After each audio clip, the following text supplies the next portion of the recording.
Welcome back into the Rounding Third podcast. I'm Nick. We got Sean and Harrison. How we doing, boys? Awesome. Baseball's back. Baseball is back. That is right. So we before we get going, please like, follow, share our Facebook page. You'll get alerts when we go live, and then you guys can join in the conversation with us right in the comment box below. So leading off tonight, like Harrison said, baseball is back, and we had some great matchups this week already, this opening weekend. So we're just going to cover some of those opening weekend highlights here. So let's just start off with, most of our audience are Red Sox or Yankees fans. Let's start off with that series. Who wants to go? Good series, typical Red Sox Yankees games. I just got popped in here. Yeah, you're good now. Sorry, you guys get me? Oh, that was was I just staring at the screen because it was just a blank screen for so long. Yeah. Sorry. What's up, everybody? No, it's all good. Nice to be back. Yeah. All right. But so Red Sox, Yankees, 3 great baseball games, and it's the AL East. It's gonna happen, Yep. Yeah, good series in New York. It was a bit. I'm sure it was a bit frustrating with the leaving guys on base and whatnot. Yeah. I'm gonna jump out because I don't know what I'm doing here. But typical Sox Yankee series, long games back and forth. Red Sox got out to a fast start in each of them, and then really couldn't hang on. But it was typical Red Sox Yankees game. Every crowd was into it. Every pitch was a big deal. It was fun. The surprising part for me, I think, is the bullpen, because the Red Sox team the last few years have had a horrific bullpen. So to have them come out and only throw or give up the 1 run in the series was, promising moving forward, Yeah, I think the takeaway from the weekend is that the offense is not there yet, but they'll be there. They're going to hit. Yeah, absolutely. The starting pitching is good. It's not great, but the bullpen was really pretty impressive. Yeah. But yeah, for sure. Yeah, no, I was, it gets a bit frustrating watching the guys get left on base. But again, that type of kind of complementary hitting, it comes. You got to remember, shortened spring training, typically not what they're used to, although I guess a little bit more over the past couple of years. But, they're used to a lot longer of time getting ready, kind of working the kinks out. So, you got to be a little bit patient, I keep telling myself, with the first few weeks of the year, because it's kind of still spring training mode, if you will, in that sense. But I still think a lot to look forward to. I like the way Cora's got the lineup situated. I love Raffy in the 2-hole. Yeah. I think that's really going to help the offense really jumpstart them, especially in the early innings. So, we'll see. You got to be patient, but it was a great first series, no doubt about that. Yeah, and like we kind of talked about earlier too, was having zero production out of Enrique, and we figured out of Jackie Bradley, but Enrique will pick it up, but that's 2 automatic outs every time the lineup turns over. Right. Yeah, which is not ideal, and especially if you're going to put a guy like Raffy in the 2-hole, you kind of want guys on base for a guy like Raffy. That's the whole point of having him up there. So essentially, even today, Kike starts the game off. They're on the road in Detroit. He starts the game off he's out in 2 pitches. So it's tough. Raffy's now getting up. His first at bat essentially is with 1 out, nobody on, to start every game, and that's obviously not ideal. So they'll figure it out. They're good hitters. Kike's a good hitter. He started off slow last year and then really picked it up. We saw what he did in the postseason. So I'm not necessarily worried, but just got to be a little patient, I think. Yeah. And I thought it was really, really symbolic of the Sox season to see Devers go yard in the first inning at Yankee Stadium against Garrett Cole. It was really kind of Raffy announcing that, I'm back again, and I'm going to make a run at being the guy here. And that ball was touched too. That was no joke. That wasn't a right field gimme. That ball was torched. That was second deck and had plenty of room to clear. So watch today's game, and Michael Wacha started. Waka. And he had a rough first inning, but like he settled in and he threw something like 26 changeups in the entire outing. Yeah, in the I saw 4 that. plus innings he Yeah. pitched. Like, but I mean, he could be a good, fifth guy, fourth. Like he's gonna get his innings. But yeah, I mean, he's settled down Yeah, and I mean, pitched well. I think it's gonna be all right. he's a veteran pitcher. He knows how to pitch. I Right. mean, he doesn't have the 95, 96 that he had back in like 2013, 2014, 2015. He doesn't have that. But he does have that really good changeup. He really seemed to love it today, certainly. Yeah. I'm with you, Nick. He's going to get his innings. I like him. My more concern over the first 4 pitchers, so we'll see what is Rich Hill going tomorrow, I think. Yeah. But through the first kind of rotate, I mean, Houck showed you last night, Sunday Night Baseball against the Yankees, the stuff that he has. But boy, he's got to figure the command out. He's got to figure out the command. Yeah. It's a lot of pitches. I mean, it's a thing we talked about Eddie, right? Eddie just throws a lot of pitches. Houck's got to figure that out a little bit. Like he throws a lot of pitches. Everything's a 3-ball count. Everything's 3-1. And that sinker that he has such nasty movement. But like, if it doesn't even threaten the zone, like you're only going to get swings half the time. Like it's got to be a little bit better. But I mean, man, that stuff is nasty though. My goodness. Yeah, he's a nibbler. Bad. But interesting question from Ben here about Devers in the 2-hole. It's one of those trends we've actually seen a lot more of, where a lot of teams are hitting their best hitter in the 2-hole to try to get them better protection from behind them with the 3 and the 4 slot, but also trying to get them more at bats. When you hit in the 2-hole versus the 3 or 4 hole, you tend to actually get more at bats over the season. So we're seeing that gradual movement up in the lineup. I mean, you got Jorge Soler hitting leadoff for the Marlins because they want to get him more at bats. He's not a leadoff hitter, so it's interesting to see how the lineup construction has changed. But I think Raffy in the 2-hole, because he can do a lot with the bat, isn't a bad spot. He's not just a swing from his heels and try to go yard guy. He's got good bat control, and he can hit line one in the gap and hit one in the seats. But at the same token, right now you have to put him down because Kike is not getting on base. So now he's practically your leadoff. So I would move him down 1 or 2 spots until Kike warms up, and then throw him back up in the 2-hole. Then that whole thing works. I wouldn't panic yet. It's only like Kike's only had about 17 at bats. Like I don't hate that. I don't hate it. I don't hate the idea of moving him down. But like, we're 4 games in. Like I think Cora has this plan. I think Cora has this kind of vision that Kike's their leadoff guy. Kike's the guy that's going to draw. I mean, you saw what he did. First at bat of the season, drew a 4-pitch walk, and then Raffy's first swing goes 2-run dinger. I mean, that's kind of, I think, Cora's vision of like what the top of this lineup looks like. I get behind that. Like, I do like that. I think it looks pretty bad now when Raffy's getting up with either 1 out, no one on, or 2 outs and no one on, because Jackie's getting out, and then Kike's getting out, and then Raffy comes up. Like, it looks really bad now. I mean, we'll see. I wouldn't hate moving him down either. I mean, I do think he's your best hitter outside. I think Xander maybe just contact consistency wise, but like I think Raffy's your most dynamic hitter. Like I wouldn't mind. Question. I wouldn't totally like. I'm not against moving him down and putting him in more of a traditional like drive-in runs power bat role, but I do like the 2-hole. I think we should. I personally a little patient. See how they do at the top of the order, see kind of how it goes. Because like I said, I think the first inning of the first game is the vision, right? Kike draws a walk, Raffy lifts off 2-zip. Like that's kind of the ideal vision there. And I'm completely fine with that, but like make sure your leadoff hitter isn't in 5 game slump. Yeah, like you got to tweak it a little bit until the right guys are heating up. You always got to tweak the lineup. Right, but you expect the Kike is not going to go hitless all year, so something's going to give there. Kike is going to do what Kike does, but did you hear him mic'd up on Sunday? Yeah, it was funny.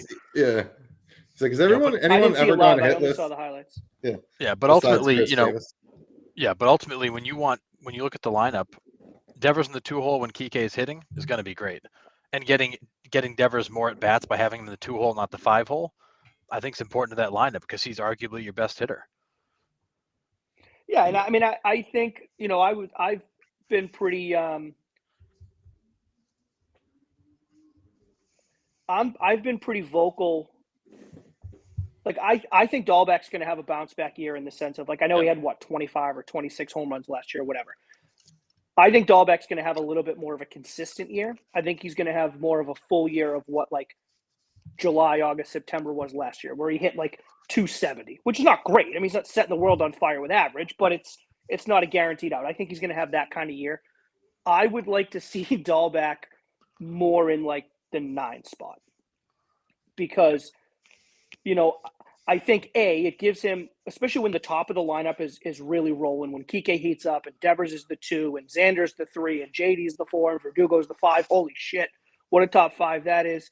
And you're gonna like Dahlbeck, whoever's in the 9 hole is gonna see a lot of pitches to hit because you're not gonna want to walk the 9 guy. You're not gonna want to get somebody on base for the top of the order to just start to mash. Like you're gonna get some protection in that sense, and it doesn't matter what you throw Jackie Bradley. Like it doesn't matter. So like putting Jackie Bradley behind Dahlbeck is almost like Dahlbeck is going to see a lot of off the plate. He's going to see a lot of breaking balls. He's not going to see anything to hit because like they don't really give a shit. So I would like to see that. But again, Cora knows what he's doing. Like I fully have faith in Alex Cora. I think he's proven it. But it's a little bit frustrating and certainly easy to get now when they get off to such a skittish start. But we'll see how it goes. But does Jackie listen, I know his defense is spectacular, it's platinum glove, but like at what point do you say this guy hit a $147 last year in 162 games with the Brewers? Like he does nothing, 0 for you offensively. Yeah. When does his glove not equal, you know what I mean? Like when do you pull up? Yeah. When do you pull up Jarren Duran and like at least get some offensive production out of that spot? Like I can't believe for a minute that Chaim Bloom or Alex Cora think they're going to go all year with Jackie Bradley playing 5 out of 6 games a week. I don't think they see that as viable. They've either got to be waiting on Duran to kind of get his feet wet, or they've got to have some other thought, or maybe we're going to see Arroyo a lot more. But I mean, Jackie Bradley Jr. defensively is an absolute animal out there, just an animal, one of the best defenders we'll ever see. But offensively, he's a complete black hole. I mean, him at the plate. I mean, if you could, I'd rather DH for him and let the damn pitcher hit because he's just such a liability at the plate. But his glove is so good. I always envisioned him as the 4th outfielder. He'd probably play 3 days a week. He'd give guys a rest. He'd be a late game defensive replacement, but you'd avoid his bat as much as you can. Him playing every day just feels like an accident or a mistake in whatever their plan was. Yeah, I mean, I'm with you. I can't imagine the front office plan is Jackie starts 145 games as a starter. God, I hope not. Like it can't be. I think they're leaning towards telling us exactly that when I mean they're giving Arroyo innings in right field. I mean, and again, I mean Duran's right there. I think Duran gets called up sooner rather than later, but yeah. I don't know. I mean, is the answer Duran? Like, is he your answer? That, I mean, you're not. I have no idea, like what Duran's going to give you defensively. Like, I'm not going to pretend to know. Like, yeah, no, I mean, he's not Jackie. I can tell you that much. But I'm not going to pretend to know. But he can't give you anything worse at the plate. If anything, he gives you some kind of spark, some kind of threat. And he's also a left-handed bat. So it's not like you're bringing up a right-handed bat to replace a left-handed bat in Bradley. He's also a left-handed bat. Yeah, so you're kind of trading apples for apples in that sense. And the kid's got wheels. So that's only going to help him defensively too. Yeah. Listen, I'm a homer for Jackie Bradley. I've loved his defense. I've loved watching it. But he just... I mean, the bat is a complete liability. If there was a word worse than that, then that's what it is. Because it's like, I mean, I have a feeling that I could get up right now. I haven't played baseball in 5 years. I just got a kidney transplant, and I could hit higher than 147. Like, sorry. Or actually, right now, you could hit higher than 0 because that's where you're sitting. like I just like you can accidentally get a hit, and he still hasn't done that. Like, Yeah, I mean, but getting a hit accidentally means you got to put the bat on the ball, and I think that's the well, biggest and that's part what with I him mean. is he's not putting Yeah. the bat on the ball. I mean, he's not. Yeah. I mean, and even when he grounds out to the first baseman twice today. Both times are with 2 strikes, and he gets into the 2-strike count with just terrible swings and misses, and it's tough. But it's early. It's early. I mean, I do Right. think that's got to be the plan. That he's your 4th outfielder. He's a defensive replacement. I mean, we saw Arroyo started the game against the Yankees in right field. He came in the 8th inning, made a play.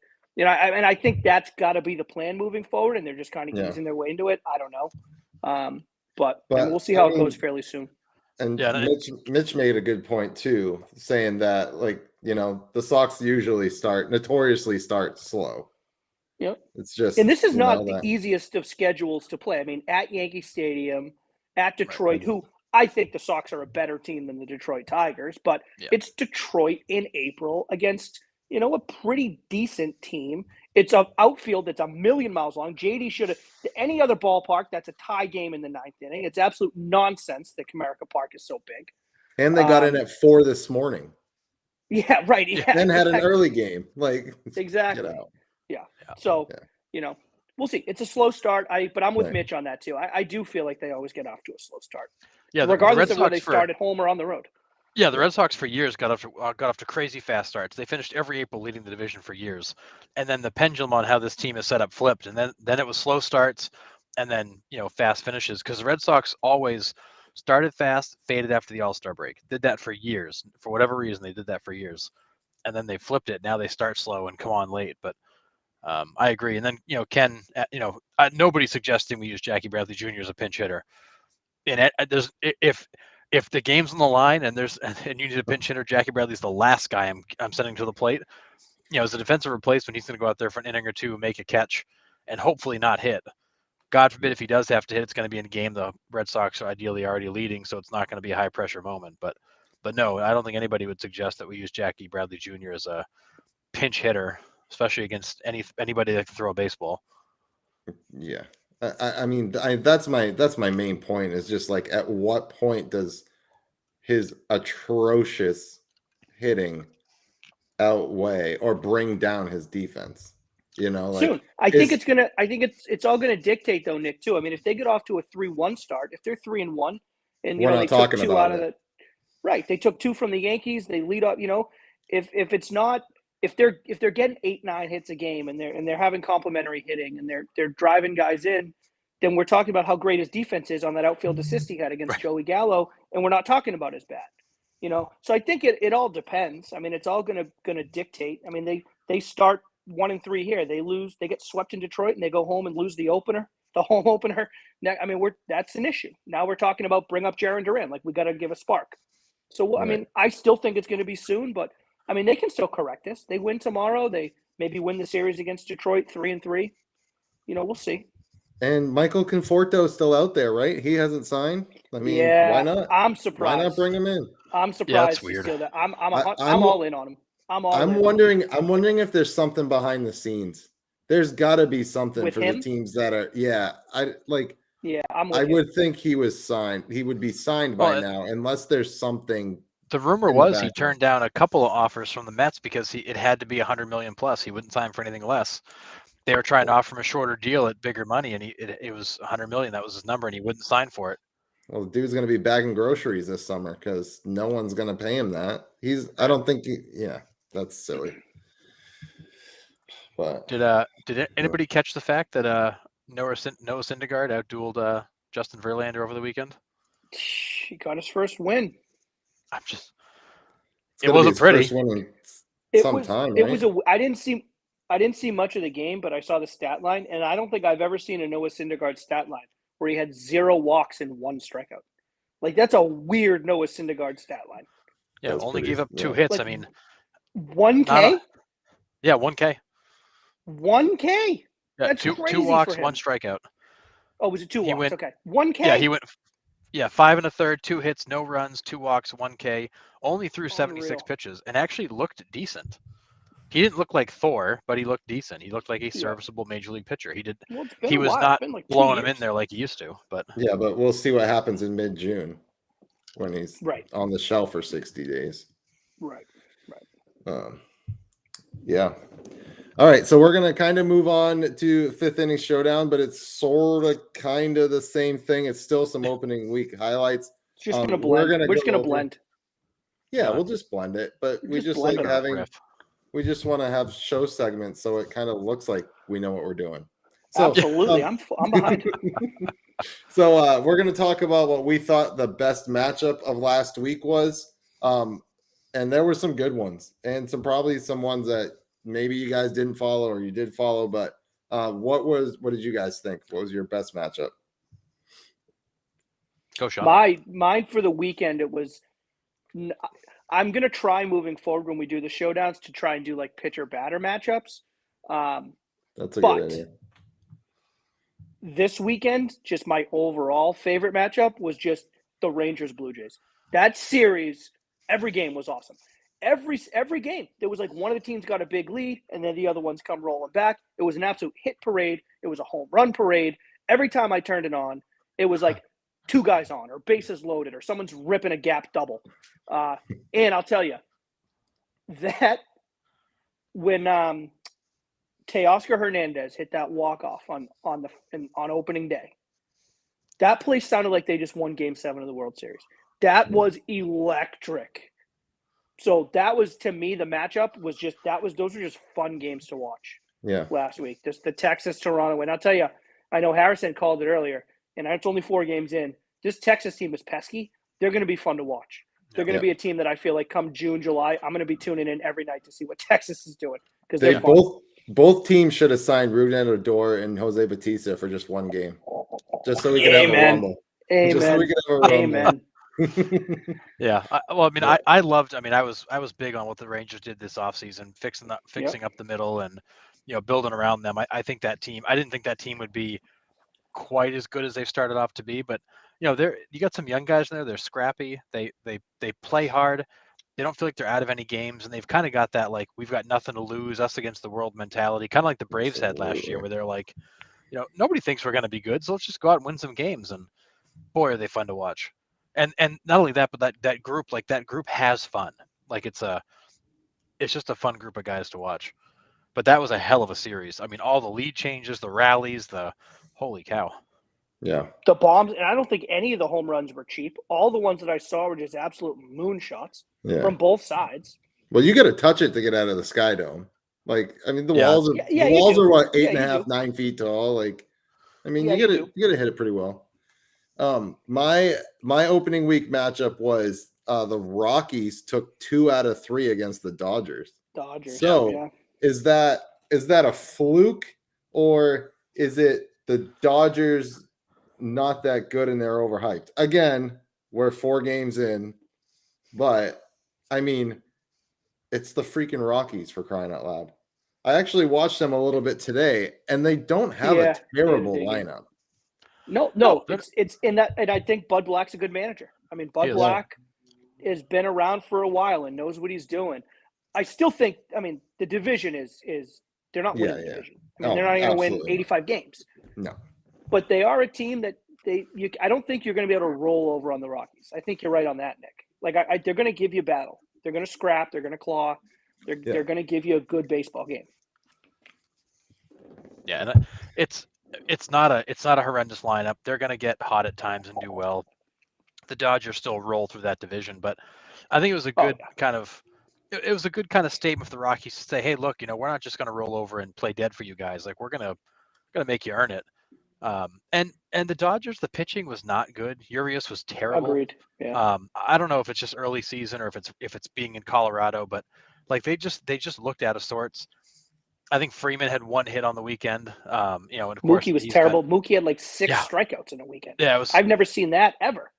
No, they just looked out of sorts. I don't know if it's being on the road to start the year, if it's short spring training, if it's maybe the fact they thought they were just going to show up and win because they were proclaimed the champions back in spring training, but they didn't look right. They didn't play well in really any facet of the game, and they deserved to lose.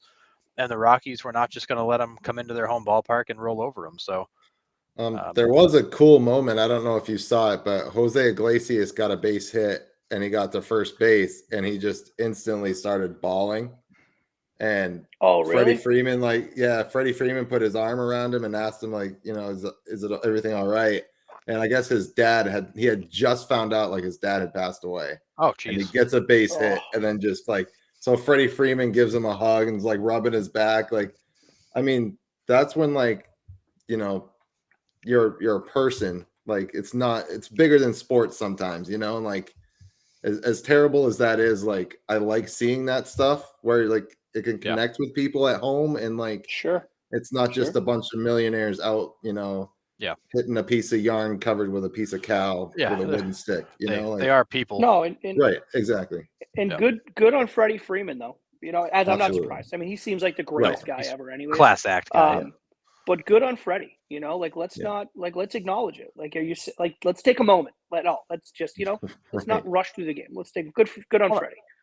And I think it's important MLB highlights those moments. Nick, you mentioned, Kike Hernandez being mic'd up, Joey Votto being mic'd up. Those guys were entertaining as hell with the mics on. Like, Joey Votto was awesome. I mean, MLB should do more of that. Like, I had so much fun. I think they will. I mean, Votto's a freaking character. He could go into stand-up comedy when he gets out of the league if he wanted to. That guy could talk to anybody. But the way he, like, greets players as they're getting up to the bag, and the guy carries a conversation with freaking everybody. That but was showing my the favorite personality of these guys is so cool. Yeah. Not that I played at the Major League Baseball level, but that's my favorite part about playing first base, just chatting people up. That's just a fun part, man. Just chat people up. Have a It's fun, depending on the tone of the game, sometimes it was trash talk and sometimes it was friendly talk. But, absolutely. But anyways, so I thought my series for the weekend, I really enjoyed the Cubs and Brewers. Yeah, that was another good one. Although, and if anybody had Nico Horner in their pool for the first home run of the season, I hope you won something huge. The ninth hitter on the Cubs. But I really thought that was going to be, similar to, I think we thought the Dodgers were going to steamroll the Rockies. I thought the Brewers were going to go in and steamroll the Cubs, but Corbin Burns wasn't great. Although I think we expect him to kind of go backwards a little bit from last year. Woodruff was terrible. They finally salvaged Game 3, but the Brewers starting pitching wasn't great. The Cubs jumped all over him, pitched really well. That Steele kid was very good, the lefty. They were the Cubs were actually pretty impressive. They're gonna do typical Cubs things and probably struggle to finish at 500, but they they put up a nice little show for the weekend against the team again that I think we expected to treat them like a doormat. Yeah, and the Brewers lost again today too. So I mean, they're starting off. Yeah, I enjoyed. Right? Yeah, I got a kick out of the Clemens interview with Michael Kay and A-Rod. Clemens talking about playing the right way and how he took care of his family and doesn't care what some popularity vote says. I'll have to go back and see that. Yeah, it was pretty good. He made the comments about the fact that it's changed his family for generations playing in Major League Baseball, and he doesn't care about some popularity vote. He played the game the right way, and it was like, all right. He's not wrong. No. Like, his grandkids are going to be set for life. Yep. I mean, steroids or not, if he doesn't care, he doesn't care. Nope. Like, that's how it is. Like, I mean, he's like, we can sit here and say we don't like it all we want, but like, he's the one sitting on his couch laughing, Yeah, Ken's right. Roger's saying he called 95% of the pitches. He called his own games. Yeah. I mean, boy, I don't doubt it. He has got a massive ego on him, but boy, he was very very sure that he did everything right, and he's getting wrongly held out. Yeah, but you think about it, the top 1%, like those elite of the elite athletes all have that ego. They all have that type of personality. Have to. Right? They have to. Yeah, absolutely. But I'm just stating the obvious. Yeah, you don't get to that level without an elite level of confidence. Right. Yeah, 100%. It's crazy. Any other matchups we didn't touch on we want to mention? I mean, just waiting for that Pirates-Orioles matchup sometime here. I have to admit, I railed on you guys when DeGrom went down about your awful Mets pick, but those guys are legit. That lineup can hit. That Bassett was really good. Even the fill-in guys were good. I mean, Bassett's going to be huge for them, I think. He's going to be probably their biggest That's signing. a sneaky good team, even without DeGrom. Did you guys watch any of the first game? I mean, I know the one that DeGrom was supposed to pitch and Taylor Megill started instead. I didn't. If it- Taylor Megill has electric stuff. Yeah. Now he's not. He's certainly not Jacob DeGrom. I'm not saying that. No. But in the meantime, like if DeGrom is going to be out until June, July, and all this, if Taylor Megill is going to be what he was in Game 1, I mean, this guy is a very legitimate replacement in that sense. Scherzer just moves up and becomes your number one starter, and you just kind of push everyone Right. back. But he was really good. Now I know it was the Nationals. I know we're not talking about Murder's Row or anything like that, but it was like the execution of pitches, and it was like it wasn't just a fastball. I mean, he had everything working, and all eyeballs were on him because he was replacing Jacob DeGrom, and he had every excuse in the book to go out and shit the bed and then just kind of shrug his shoulders. And he looked awesome. He looked awesome. And I'll tell you, the Mets starting pitching, I saw a stat today. Throughout the first series, the Mets starters, out of all the groups of starters, have thrown the most innings and have the least earned runs allowed to a starting pitching staff. So, I mean, Jacob DeGrom's out, and that sucks, but everyone else stepped up. And Bassett was awesome. I think Bassett's going to be great. And I love, he's already ingratiating himself into that locker room, too. Yeah. With his interview, did you see what he was saying to the media and shit after the game? No. Oh, he was awesome. Everything was just like a nonchalant, yeah, whatever. Oh, I don't care about that. You're going to be the number 2 star, number 3. Oh, I don't give a shit about that. I don't care. I just want to go out. I want to rip your face off every time I get out on the mound, yada, yada. It was awesome. Yeah. It was awesome. Because he didn't do that in Oakland, because you can't do that in Oakland. He can't do it in Oakland. Yeah. Right. That's what I'm saying. You just of course you're going to get somewhere and you're going to have a new edge because you have a team that doesn't want to compete, doesn't even want to roll the balls out and hit on the field before the games. I saw a crazy thing real quick and brought up Oakland. And I know we're kind of all over the place here, but I saw this thing in Oakland that in 1981 or something maybe 81, 84, somewhere around there, they won the World Series and they had a $33 million payroll. 2022, they have a $33 million payroll. Are you shitting me? We're talking 40 years later, you still have a $33 million payroll and you're wondering what, of course you're not going to compete. You have the same, you're paying the same you did in 1984 is not 40 years ago, just for the record. Or whatever. 38. Dude, you know what I'm saying. Yeah, for those of us born in 84, right, we take offense to that. Right. Speaking of the Mets, Taijuan Walker is out. Yeah. Just got an update. He's out with shoulder issues. Yep. After what he started today. Yep. I guess he'll. Did he? Yeah. Oh, he got taken out? I guess so. Oh no. Are they playing right now? Yeah, they're in Philly right now. I think They a just couple of the takeaways before we move on from the weekend is I think the Phillies are exactly who we thought they were. They can hit, but they can't pitch. And they're only going to do well if they can score 8 or 9 runs. And the Washington Nationals are really terrible, but Juan Soto is elite. Yeah. Juan Soto, that home run he hit in Game 1 was an absolute bomb. Ooh. That was a no-doubter. That kid's and what? the Still Philly- 20? Yeah, isn't that crazy? It's stupid. The Phillies. Thanks, man. He's 23. 23. I'm surprised he's that old if we're being 100% honest. Well, he's I been know, in the he's league getting for old 10 over the years. hill. 23, he's old. What was I just going with the Nationals? Oh, Juan Soto's nasty. We're talking about the Phillies. The Phillies are going to win if they score 8 or 9 runs a game. Yep. Their defense is atrocious. Oh, yeah. Atrocious. That was actually the reason I think that they can't win the East. I think their defense is so bad, it's going to make their pitching problem worse. Atrocious. Those guys couldn't field anything. Those guys couldn't catch a cold. Yeah. Your best we're best talking- fielder isn't even on the field because he's behind the plate. Right. He's not even close. Yeah. They're bad. Fred McGriff's Go ahead. defensive videos are absolutely crying somewhere at the defense they play. No, I mean, You know what I'm talking about, Nick. Yeah. The Mets For are in. The Mets are in Philadelphia right now, and Alec Boehm at third base had 3 throwing errors in the first 3 innings.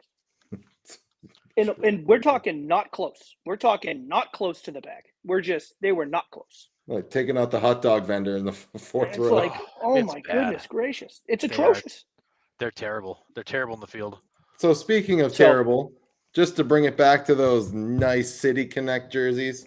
The Nationals did wear them last weekend or this weekend. Houston's or are whatever. awesome. Don't shit on Houston's. I Houston's was are Those awesome. are just actually gonna, okay. listen. The I Space was Connect, yeah. Give me a second. I was Okay, just well, you were gonna shitting say all that. Oh, over did we I bury the wasn't. headline on you, Nick? No, the Space City ones are actually pretty legit. Awesome. Those are pretty sick. Awesome. Like those might be my new favorites. I The love everything Washington about them. National ones, disgusting, gross. Awful. Don't bring those back. But the Space City ones look nasty. Those look awesome. If you haven't seen it, they've released them what they're going to look like, so you can look They're it up. so but awesome. They're pretty sweet. Yeah. All right. All right. We'll move on from that. I'm sure we'll still circle around and talk about other, games as they pop up. But Can it's I like just say ADHD. it is with, so yeah. I know, but can I say it's just so awesome to talk about real baseball? Like I was so Right. afraid we were going to launch this podcast in a friggin' lockout year and have no baseball to talk about. Right.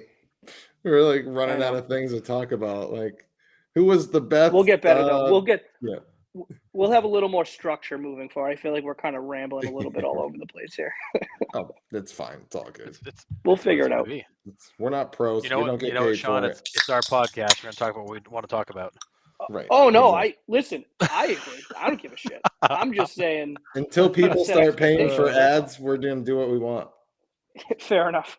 We're talking baseball. We're gonna squirrel out over baseball. It's fine. Doug's comment right here. Are the Space City jerseys Yeah, paying pretty good. homage to the satellites relaying the signs? Oh, nice, 100%, Clever. dude. Doug. Well done. That's so good. Somebody Very well screenshot that and save that comment. I love it. done. And that's the show for today. We'll see you. Tip your waitress. Speaking of the sign thing, did you guys catch any of that conversation about the communication device they're looking at using for to communicate the pitches? They approved it, didn't they? Yeah, The but Yankees are using it. Yeah, some teams are using it, some teams aren't using it, but literally it's like what the NFL uses by putting the earbud in the captain's inside the captain's helmets to call plays. Like, jeez. Gotcha. I mean, I don't care. Like, that's whatever. I mean, the game's got to adapt a little bit, right? And I think that takes some of that out of it. Gamesmanship. Right?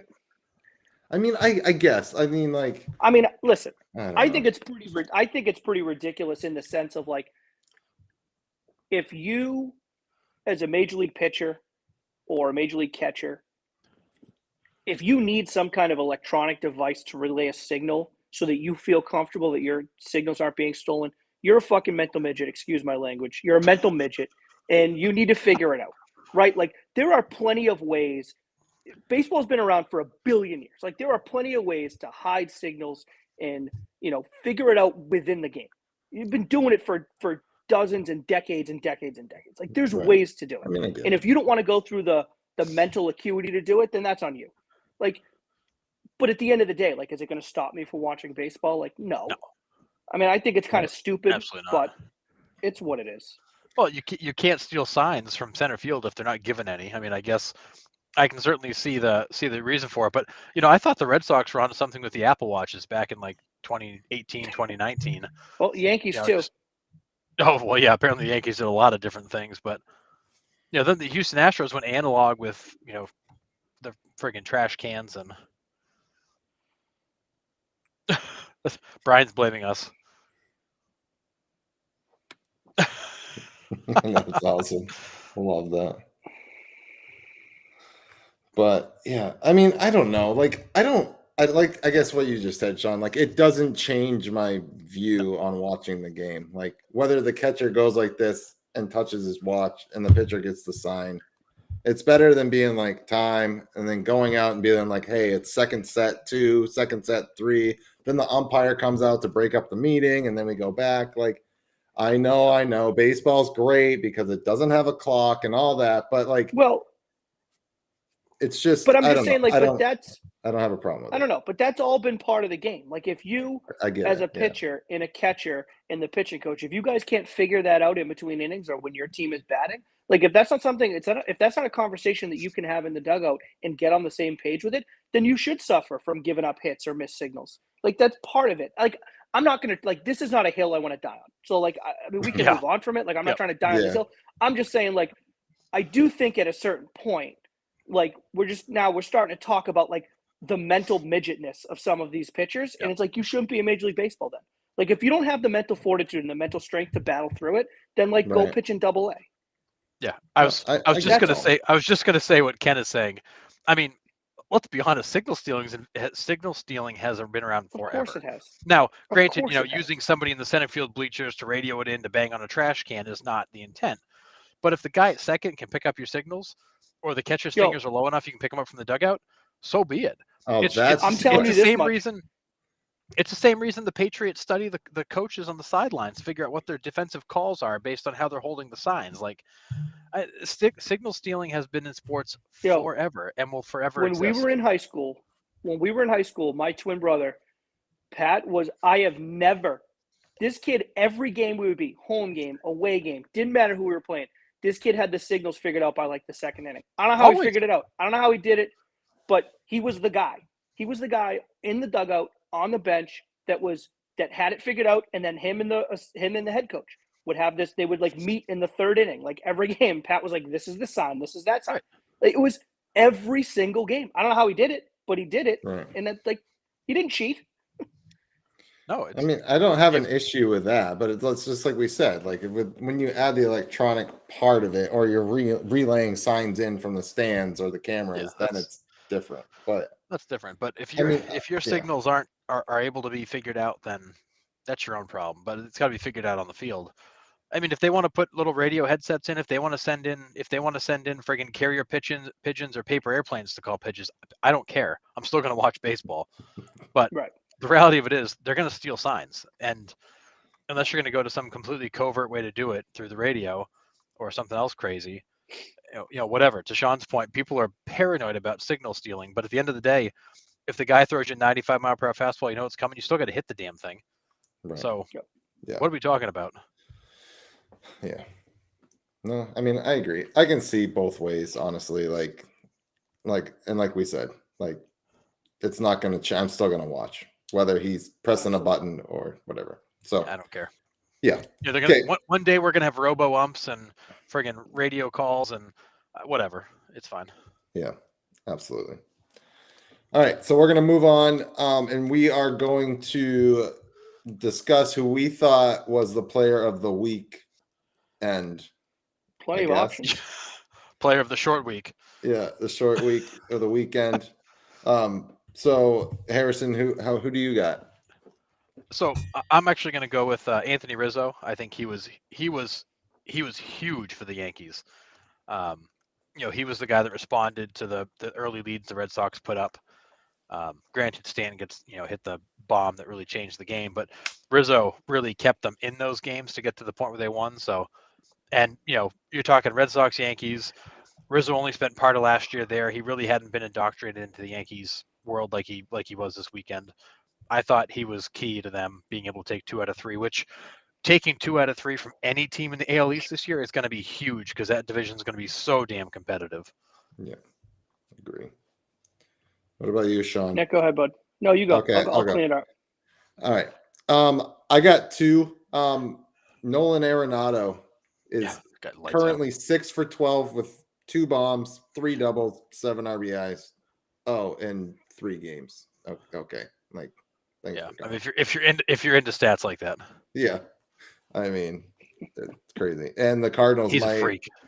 And the way that the Brewers are playing right now, the Cardinals might run away with that division. So we'll see. And Byron Buxton hit 3 home runs over the weekend. So that was Twins, I think, are going to be sneaky good too. I mean, we were sitting here a couple weeks ago being like, the Twins are like, why would Correa go there? They got rid of Garver, and then they traded for Kiner Falefa, which is a nice one. And then they just was like, oh, we'll take Sanchez and Urshela. And we're like, all right, like the Twins. And then Sanchez hits a bomb the other day. My goodness. Yeah, he did. That ball was torched. So that trade might have been a win for the Twins. I think we talked about that too. I mean, I think they're going to be all right. And that division is so weak that. Well, I don't know though. Is it that weak anymore though? Is it that week if we talk about the White Sox are legit, if we talk about the Twins, I mean, if we talk about the Tigers being up and coming, and now if we're talking about the Twins, is it that week now? I mean, it's not the AL East, but maybe it's No. not a cakewalk anymore. But no, I think to your point, Sean, you've Okay. got 3 teams that I think are like sneaky good. You know, they're not AL East, no, but I think I you've was got. gonna say, are they It used to be sneaky like good, or are they just that bad? it was the White Sox and then like everybody else. Now it's like, I don't think anymore. Yeah. and And I'll tell you I mean, this, another team to look out for, I just think offensive wise, like look at Cleveland. But again, take that for what it's worth because they went against Kansas City. Like that's kind of you gotta wait to see who else they play, kind of weigh that out. But that Cleveland team looks like it's a team that's gonna do some damage at the plate at least. yeah, they're surprisingly good. It's I think the Central is so wide open. I think the White Sox are good and clearly the best team in that division, but it's not far and away like it was. I think the Twins are going to be competitive, and in a way we haven't seen them in a while. And Buxton hit 3 home runs, but he hit them long enough that it could have been 5. I mean, a couple of those were absolute bombs. Correa hit an upper deck bomb the other day. You know, the Twins are another team, kind of like the Rangers, that are like, you know, yeah, we may not be the most talented team out there, but you're not gonna just roll over us. We're gonna fight for it.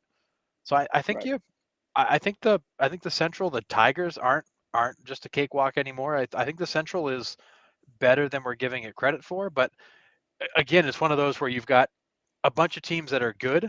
So it's like, you know, who's going to be the tallest midget? But at the end of the day, nobody in the Central is going to make any real noise. But it is going to be a more competitive division than we thought.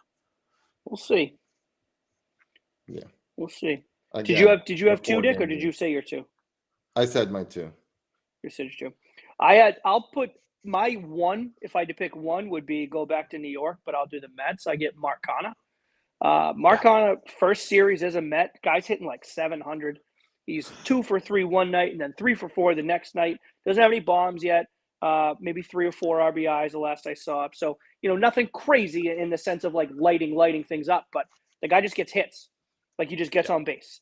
And they got him hitting 7th, which I think is really a decent spot for a guy like that. That really jumpstarts the bottom of the order.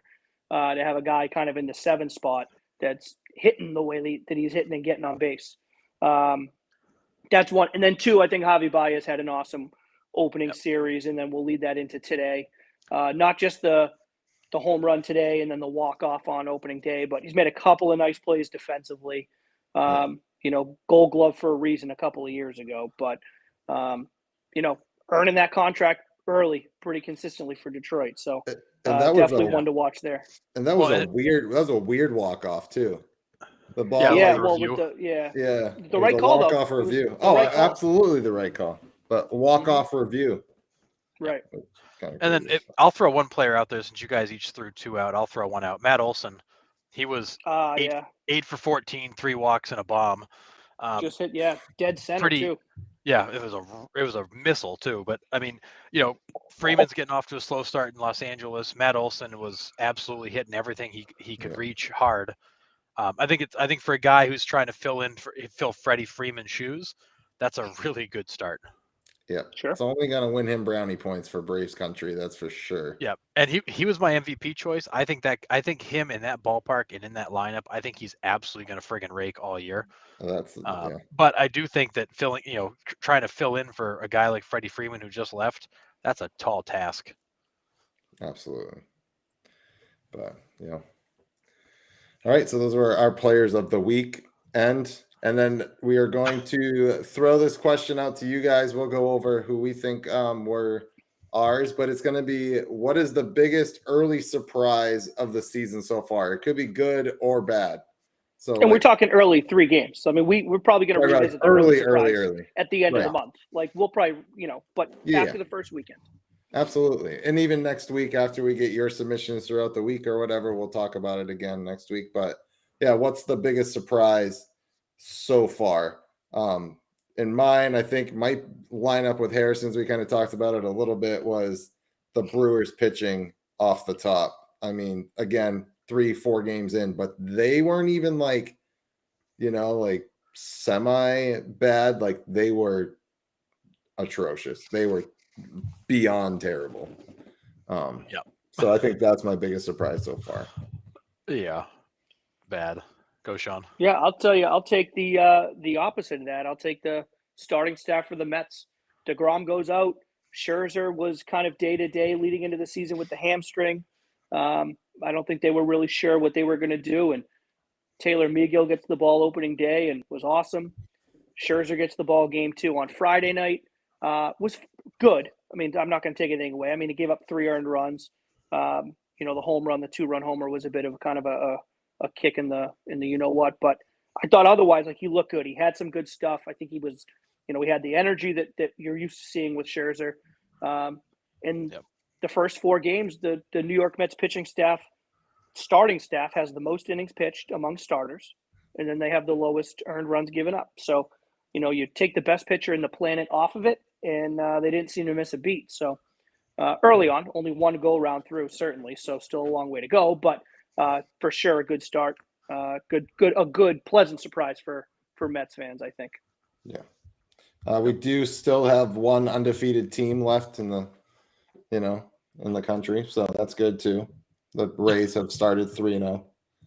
Yeah, well, they had the Orioles. I mean, you bet you should be 4-0 in 3 games against the Orioles. They're so bad. They're down 9-0 right now, aren't they? Didn't I see that? Yep, down 9-1. So they will not be 9-1 now. undefeated. I should Yeah. say. Down 9. Who did they get? Who did I see them against? The A's. The They A's. lose to the Athletics. That's a joke. bad. Oh my God! So the Red Sox have to start off at New York, at Detroit, and the Rays get Baltimore and Oakland. Awesome. Yeah. Hot start. Yeah. Does Rob Manfred live in Tampa or something? I mean, what's that Jesus. schedule all about? First off, Tampa, real quick. Did you see they wore their like alternate uniforms, the baby blue uniforms? Oh yeah. Like the navy But- blue Rays.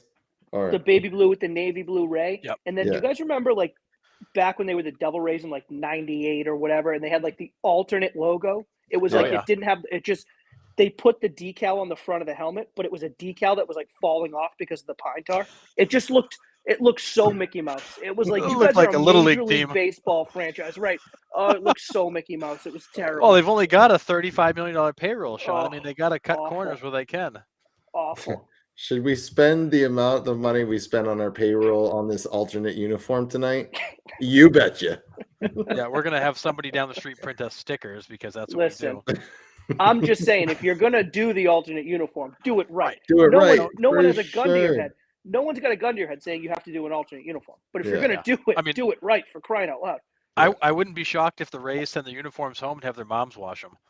Oh, absolutely, 1,000%. Oh, Mama Franco's doing Wander's uniform after he goes 3 for 4. Why do you still have grass stains on your pants? You guys play on turf. Yeah, right. Oh God. Oh, My surprise of the weekend. I actually thought, and we hadn't talked about this before the show, but the Miami Marlins, they lost 2 out of 3 to the Giants. Every single game was a 1-run game. They were competitive. They were interesting. They scored some runs. They pitched. They played some decent defense. That's a team I think most of us had written off as dead. I mean, because they've been so bad for so long. But I did not. I Um, called it last week. yeah, all right, I said maybe a they little bit. They could be a surprise team. They were very competitive against a Giants team who really should be the second best in the West. So I thought that was impressive. They hit well, fielded well, pitched well, very competitive. Yeah, that's good. I mean, their starting 5, like I said, their rotation is pretty good. I mean, I think when you they're look at gonna do the talent of the Marlins have, they've got tons of talent. They just have a lot of players that are young and very inconsistent. Yeah. Well, But if they can I string think it together, reason- I mean, they have to start developing these kids. I mean, I think the major problem you look at the Marlins is like, when have you ever heard about the Marlins farm system developing good players? Like they don't. Like they have a good eye for talent. Like they seem to They do. draft pretty well. They seem to pick young, good players, whether it be in the draft or internationally. Like they have a good eye for talent, and then they get to like single A or high A ball, and then like they don't develop them. And I then couldn't like even tell you then- what their farm team names are. no. Well, even without that, like, but it's Right. like they get these guys and they bring them up to the majors and then they're raw. They have this raw talent. and then they trade them away because they can't afford them, and then they develop into great players somewhere else. Yeah, Right. they do the same It's thing the crazy. Oakland Athletics do. We're gonna Right. draft It's really like, well, get them to this point, showcase their talents, and then let them go somewhere else and get paid. but I don't know. Painful. But no, it was definitely a good start for them. I mean, I'd be interested to see how they keep it going. I'm not sure what their schedule looks like, the Marlins, but that could be a team that I could see just with the talent kind of does well for the first month, and then you look at them on like May 5th, and you're like, oh wow, look at the Marlins 4 games out of first place, or like whatever it may be, right? And then it starts to settle up, but they definitely got some talent. Those were fun, surprising, Harrison, I'm with you, surprisingly fun games to watch at night. Like when all the other ones are done, they're out in San Francisco. Like those were fun ones to tune into at like 9:30, and you're like, oh yeah, like this could get interesting. So yeah, I mean they'll be a good one, good interesting team to watch, I think. Yeah, the Marlins are staying out west. They've got the Angels starting tonight, so another nice late night series. Okay. Nice. Yep. All right, so we're heading home. We got a little bit of news to kind of take care of, and then we'll get into future matchups that we're looking for this week. So I saw Matt Chapman hit a home run in Toronto. He hit a 3-run home run. Have you seen their home run jacket? Oh, so awesome. No, I have not. You haven't? So No. it's like the Red Sox cart celebration, but they go in and they put on this jacket, and it's like this is Toronto. Awesome. Yeah, and then they go through the dugout like with the jacket on, high fiving everybody. Like it's pretty ridiculous. Oh my god, the jacket is awesome. It's awesome. Yeah. Oh, awesome. Nice.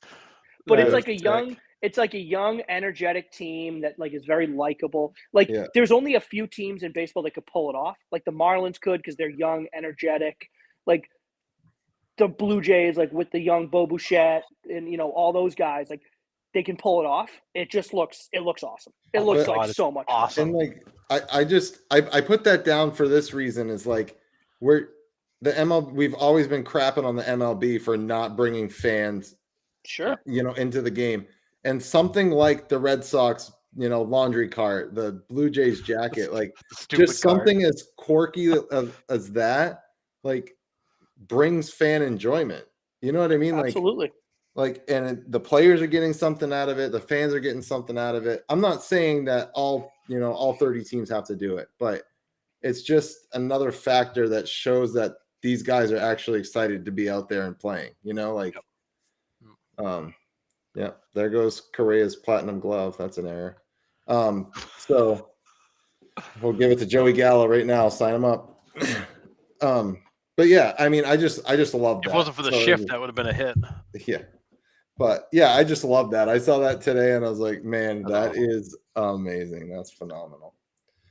And then this one blows my mind. I don't know what's going on. We talked about it a little bit on the podcast because I was like kind of upset about it. Not really upset, but just weirded out. The Pirates signed Ke'Bryan Hayes to a $70 million extension. They have done nothing except the last 10 years just shipping people out when it was time to pay them. Yep. And now all of a sudden we're like, oh, we'll just give this guy 70 million. Makes no sense. Zero. Well, the only thing I can think of is I'd say two guys before we kicked off here, but it's the only thing I can think of is O'Neal Cruz is this, their best prospect. And I know they sent him down to start the year, but he's under team control for, however many years based off of the way that works.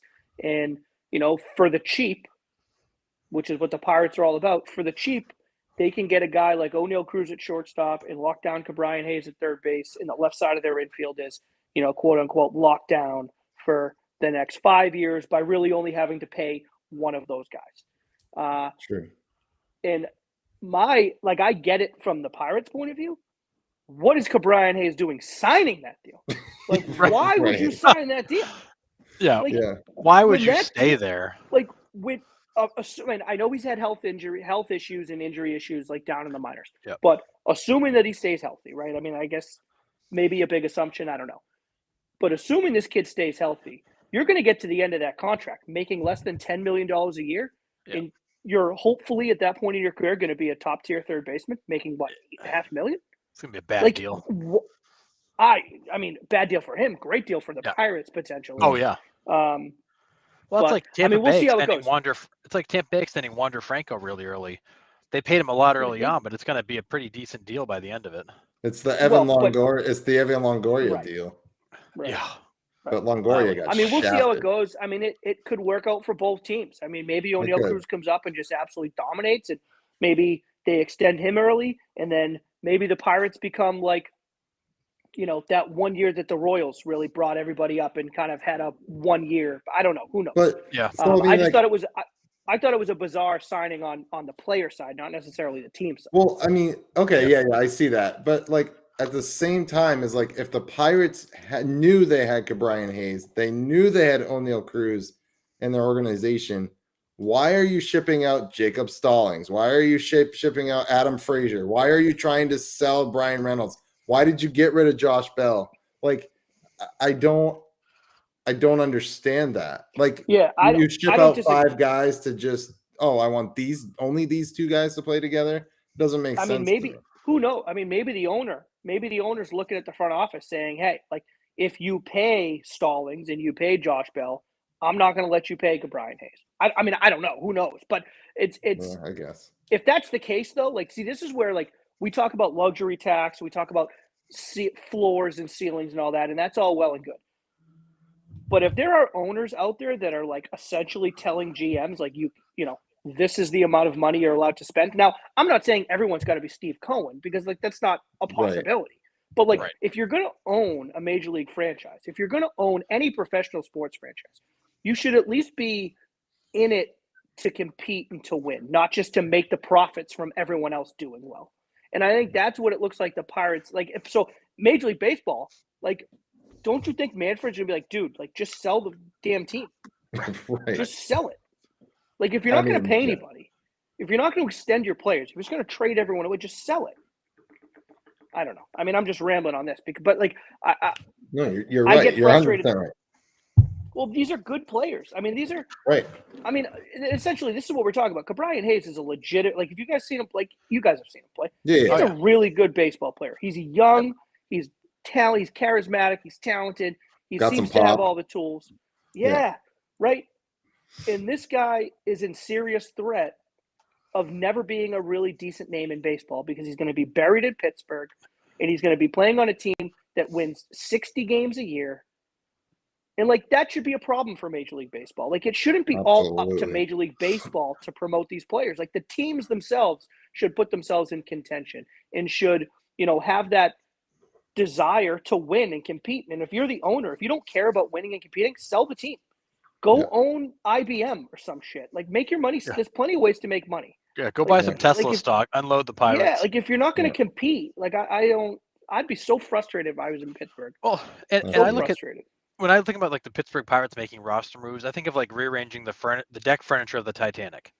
Like we're gonna move stuff around, but we know how this ends. It's gonna be friggin' ugly, and but they do it every year. Like they move all these guys around. We're gonna have this guy starting. Like O'Neal Cruz, we want him to be seasoned in the minor leagues. Your major league roster is a minor league roster. What the hell's the difference? Let the guy play. Like you're not gonna hurt him. Yeah. I mean, Jesus. But they make these moves, make you go, what the hell are these guys doing? Like, is there anybody actually like driving this ship, or are they all just like, we're gonna flip a coin today and make our decisions for the organization? I mean, it makes no sense what they do. Yeah, and they're still actively shopping Brian Reynolds, their other all-star. Like, I don't understand. I don't understand. What the hell are these guys? We're gonna make a commitment to Cabrian Hayes. We're gonna like dump everybody else, send our best prospect back to the minors for seasoning, and we're gonna pretend to be a major league team for one more year. But the thing with Brian Reynolds is if you're truly committed to building up your like baseball is so unique of all the professional sports because of how deep the minor league systems and the rosters are. I mean, it's levels deep. It's not just one, right? Like it's levels deep of minors. And there's, the major league draft and then the Rule 6 draft, and then there's international stuff. Like there's so many different ways to get players in. If you're truly committed on building from the ground up, it's going to take a few years. So Absolutely. you have to sell guys like Brian Reynolds for the draft picks, for the capital. I Sure. get all that.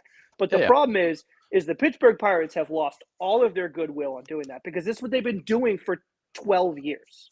Yeah. So like as a baseball fan, like I just don't believe it. When you tell me that's what you're trying to do, like I just don't believe it anymore. Right. You Yeah, know, I mean, like you've lost all your goodwill. So like you gotta, and if that's the plan, then I hope it works for them.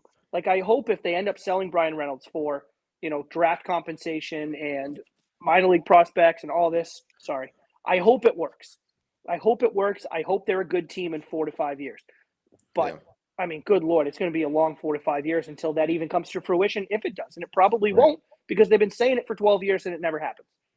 well, that's mean, the I hard part. think Like that this isn't a rebuild. Like a rebuild means Right. you're building to something. Like the you're building Texas it again. Rangers, yeah, the It's Texas not a Rangers, rebuild. right? Texas Rangers just rebuilt the right way. 2016, they were competitive. It took. Is this the longest we've gone without losing Nick? That's incredible. I know, that's amazing. That's like a We went record. or something. 66 minutes in without losing Nick. I know. I'm just gonna dump him. I'm going to write that off as a full show without losing Nick. That was amazing. Oh, and he's back. I'm back. There That it was is. 66 minutes without losing was a you, Nick. record. That was amazing. No, It's that you North didn't, Carolina you didn't internet. lose me last week. I made it a whole show last week. Oh, you're right. Oh, wow. All right. Yeah, first time for everything. But I don't know where I got. What's cut cool is off, I can bring Frozen Nick back too. Oh, that's weird. Interesting. Anyways, Um, but like it's not a rebuild. Like the Texas Rangers, that's a rebuild. They're competitive. They kind of let Right. everybody go. They started over. They got some good draft pick compensation, and then when the free agent market fit what they needed, they went gangbusters. I mean, they threw big contracts at Semien and Seager because those are the anchor pieces they needed.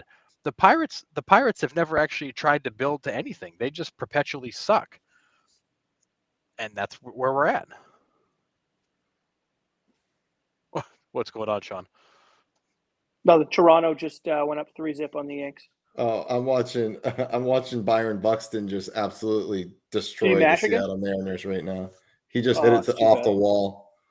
Yeah, Just missed he's a it. freak. Now, if that guy can stay healthy, Right. forget about it. Dude, That's- I got that's- I got Trout, Buxton, and Yordan Alvarez in my outfield, so I'm doing all right. It Pretty doesn't good. suck. But yeah, so speaking of extensions, Jose Ramirez, thank God, stays in Cleveland and does not go to Toronto. Oh, Thank can you imagine? God. When that Yeah, came I think- through, And I I think was good like- deal for both sides. I think a good deal for both Yep. sides.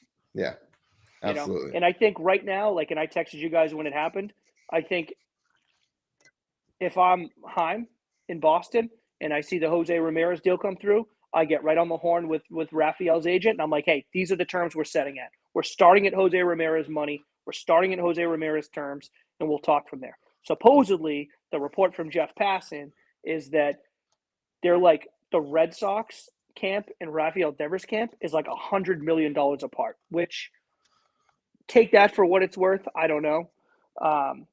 But not a good sign. But I mean, it was plenty of time. There's plenty of time to hopefully figure that out. I think he wants to be. I mean, from all accounts, like he seems like he wants to come back to Boston. I'm hoping they can figure it out. But yeah, back to Jose Ramirez. Sorry, that was a big move. That was a big move. I Yeah. thought a good move for both sides. Well, and the rumor is that Devers turned down 5 years, 125. So he basically turned down That's the up. Ramirez Okay. deal, saying that was lower than he'd consider. Okay. But the nice thing is that Devers has got 2 more years. He's got this year and next Yep. before he's actually a Yep. free agent. So they've got time with him. Yep. It's good time. I mean, Bogarts is 100% going to opt out this year, and I understand why. I've seen the shortstops got the money they did this year, but they got time with Devers. But the Jose Ramirez deal, you're right. I'm actually shocked that they're able to get that done with him, given where that organization is at. But he's a big anchor piece for them. He is. He's got off to a hot start too. A couple home runs, few RBIs, all kinds of total bases. He's Yeah. been the offense so far. Yep. Yeah. Well, him and Stephen Kwan. Yeah, right. Right. Well, yeah. Also, Todd Frazier hung him up. So Todd Yeah. Frazier officially retired. Good career.